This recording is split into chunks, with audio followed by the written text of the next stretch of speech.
Zee 24 तास एक पाऊल पुढे। उपमुख्यमंत्री अजित पवारांच्या बेताल वक्तव्याचे तीव्र पडसाद विधिमंडळात सुद्धा उमटलेत। विरोधकांनी आक्रमक होत अजित पवारांच्या राजीनाम्याची मागणी केली।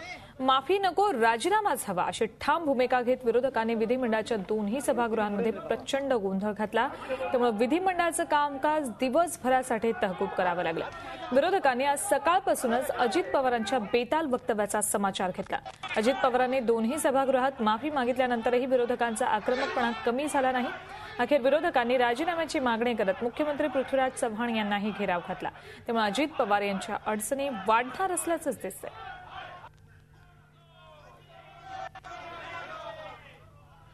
महाराष्ट्राचे उपमुख्यमंत्री राष्ट्रवादी काँग्रेस पक्षाचे नेते अजित पवारांनी पत्रकारांना एक पत्रक काढून महाराष्ट्राच्या जनतेची क्षमा मागितली होती। आज विधानसभेच्या खालच्या सभागृहात तसेच वरच्या सभागृहामध्ये पण त्यांनी उद्देशून मी असं बोललो नाही आणि माझी चूक झाली आणि त्या चुकाबाबत त्यांनी महाराष्ट्राच्या जनतेच्या क्षमा मागितलेला आहे।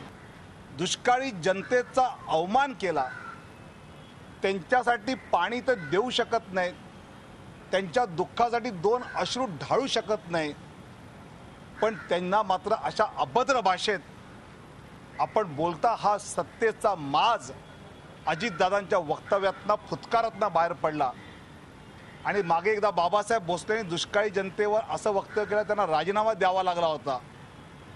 अशा प्रकारे आर आबांनी ज्यावेळी छोटंसं वक्तव्य छोटे छोटे शहरों में बड़े बड़े शहरों में छोटे छोटे हादसे होते हैं असं वक्तव्य केलं, माफी मागितली, पण त्यावर थांबलं नाही, त्याला राजीनामा द्यावा लागला।